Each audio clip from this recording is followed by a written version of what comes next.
Hi, I'm here today with Tom Vass, founder of the RTP Tech event and regional economist. Tom, why don't you tell us a little bit about yourself?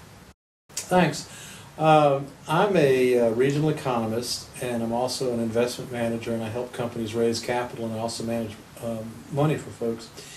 And I've got an interest in technology and technological evolution and the theory of technology, and so I write a lot about that. And so I've got an interest in how technology creates economic growth.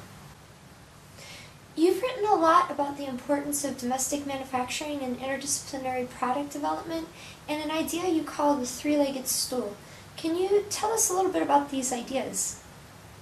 Actually, in the world's economy today, growth, economic growth, has to do with innovation and technological commercialization of ideas and the formation of markets. So those three components, technology, innovation, commercialization, and markets, are the three legs of the stool for future economic growth. And most of that economic growth occurs in metropolitan regions, which I'm real interested in. How can small firm innovation drive wealth creation?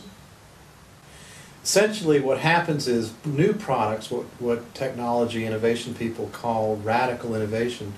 Radical innovation creates new markets, and it's the new markets that create wealth as a result of distributing income and profits in new pathways that didn't exist before.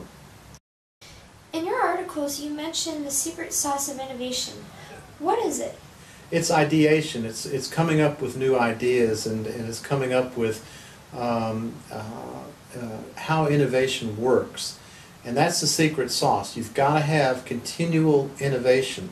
And most innovation occurs, or people suspect it occurs, in large corporations. I'm a little bit different in the sense that I think that most innovation occurs in existing small manufacturers. Why is technological diversity critical to innovation? Essentially, the platform for innovation, and this has to do with my theory, the platform for innovation has to do with technological crossover, where you take knowledge from one sector, one industrial sector, and you transfer that to another sector. And as a result of the crossover of the technology, which is genetics, so to speak, you create new species. And it's those new species that are actually new products, radical new products, that create the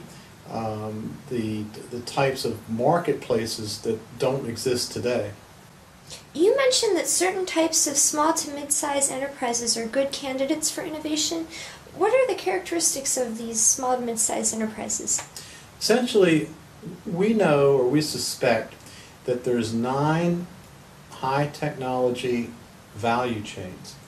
And companies that are in those value chains, which you and I might call B2B supply chains or industrial clusters, or I call them value chains, companies that are trading in those value chains are actually doing something more than just trading supplies. They're trading knowledge. And what we've got to have at the very top of the deal creation funnel is we've got to have knowledge creation, and that knowledge has to be diffused within the value chain, so to speak. So the reason that small manufacturers are so important is because they're always talking to each other. Their engineers and their scientists and their production managers are always talking to each other about how to solve problems. And that really is just how knowledge gets created and diffused. Can you give us an example, for those of us who don't know, of a B2B supply chain and how that's different from, say, a downstream effect? Essentially, a supply chain is best visualized as a product makes its way towards the final marketplace, the finished goods, final demand marketplace. And long before it gets to the final demand marketplace, there's the intermediate demand where the product is being finished, the product is being produced. And so what generally goes on in the B2B supply chain is that companies are adding value as the product goes closer and closer to the marketplace.